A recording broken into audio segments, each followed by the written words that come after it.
Ben is a 25-year-old guy who still looks pretty young. He has a special power. He can freeze time and do whatever he wants while everything else stands still. These days, he mostly uses that power to take off women's clothes and draw them in the nude, because art is what he loves most. But things weren't always like this. Let's go back to how it all began. About 5 weeks earlier, Ben was in a heated argument with his girlfriend, Susie. She called him a loser, and he finally snapped. He broke up with her, his very first breakup.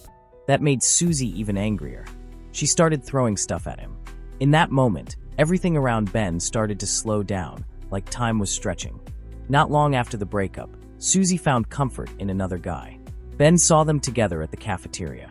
It made him wonder if she ever truly cared about him, especially since she moved on so fast. His friend Sean told him to forget it and move on. Ben said he probably couldn't make her happy anyway. She was always chasing something better. Sean, being the kind of guy he is, told Ben to date someone hotter, just to make Susie jealous. Sean, by the way, is known for doing well with women. To take his mind off things, Ben signed up for art classes. He'd always been into portrait drawing, ever since he was a kid. He had a natural talent for it, and even the teacher was amazed by his work. He became known for his incredibly lifelike drawings. Some even say he's the best artist in the country. But at night, things got tough for Ben. He couldn't sleep. Every time he shut his eyes, all he saw were memories of Susie. Days turned into nights, and still, not a single hour of sleep. It drove him into a dark place, depressed and full of regret. One night, he called Susie. He told her he was sorry and begged her to come back. He promised he'd do better. But she said no and hung up on him. That pushed Ben even deeper into sadness. At one point, he even wished he could just freeze time to look at boobs.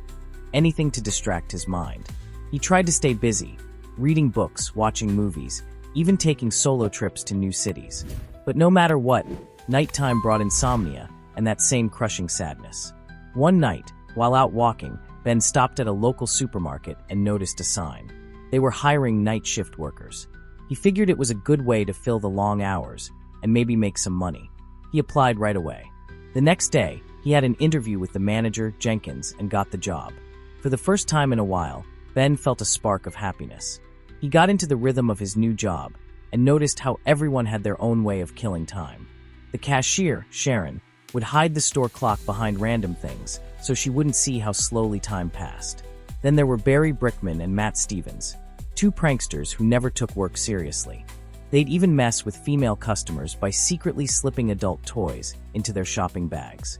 Some customers were confused. Others laughed and kept them. Jenkins, the boss, didn't seem to care much about time either. He mostly bragged about his looks and how rich he used to be. Ben had the strangest way of dealing with time. When things got too much, he'd disconnect from reality and freeze everything around him using his powers. Most people would use that power to steal or do something shady, but not Ben. He used it for art. He'd gently undress random women in the store, admire their form, and draw detailed portraits.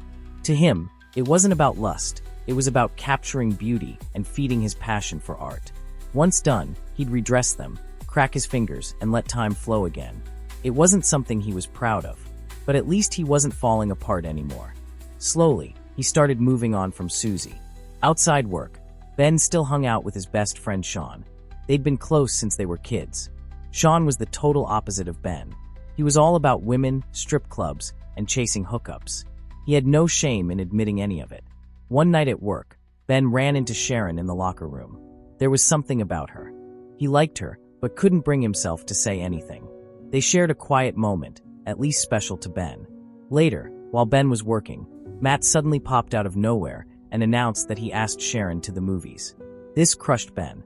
He wondered why he was always so unlucky. His mind went back to his school days, the first time he ever fell for someone. She was the smartest girl in class, and everyone liked her. One day, she hurt her arm and had to wear a heavy cast. Her classmates wrote sweet messages on it to cheer her up.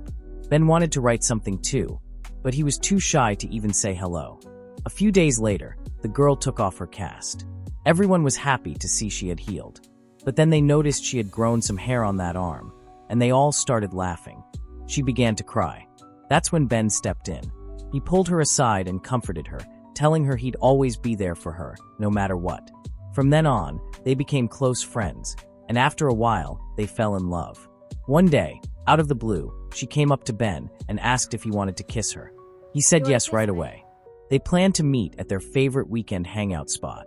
Ben was thrilled. It would be his first kiss. He couldn't sleep for days. When the weekend came, he got there early and waited all day. But she never showed up. It broke his heart. The next day at school, he found out she had moved to another town with her parents. That was the first time he felt truly helpless and deeply sad. Back in the present, Jenkins gathers all the store employees and says they're going to play a friendly football match against his friends. None of them really want to, but they don't have a choice. During the game, it's obvious the supermarket team is bad. They don't know how to play at all. The other team keeps scoring again and again until the score hits 26-0. Ben has had enough. He freezes time and walks to the locker room to take a break. But then something strange happens. One guy starts moving and runs away. That's when Ben realizes he's not the only one who can freeze time. After a while, Ben unfreezes time. In the middle of the chaos, Matt kicks the ball and it hits Jenkins right in the face. Jenkins is rushed to the hospital and everyone leaves, except Ben and Sharon. Later, they stop for coffee. Ben finds out Sharon is actually single. Matt had lied. They talk about their dreams. Sharon says she's always wanted to meet a real painter, someone who sees the true beauty in things. Ben opens up too. It's clear they like each other. When Ben walks her home that night, he tries to kiss her, but messes it up by kissing her on the cheek when she was expecting one on the lips. The next day, Jenkins announces he's throwing a party for his birthday. Sharon asks Ben to come with her. He's happy and says yes. Later, Jenkins calls all the guys into his office and gives them different tasks for the party. Ben's job is to find a dancer. He asks Sean for help, and they head to a club where Sean uses his experience to hire one. The next morning, Ben gets a call from a man who says he owns an art gallery and wants to show Ben's paintings. Ben is over the moon. Someone finally sees value in his art. But what he doesn't know is that it's just a prank by Barry and Matt. That night, Ben dresses up and goes to Sharon's place. They head to the party together. The place is packed. Sean gets kicked out by a girl. Barry and Matt are dancing like crazy. Jenkins is pretending to be the DJ. That's when Ben sees someone familiar. It's Susie, his ex, and now she's dating Jenkins' brother. Then the dancer arrives and really gets the party going. Sean seems to recognize her from childhood. Meanwhile, Ben goes to the bathroom and runs into Susie. She tells him she wants to get back together. Ben says no, he's already found someone else. But Susie doesn't stop. She even forces a kiss on him. Ben pushes her away, but when he turns around, he sees Sharon standing there. She saw the whole thing. Hurt and angry, she runs out. Ben chases her to her apartment and tries to explain, but she's too upset to listen. She curses at him, and Ben walks away heartbroken.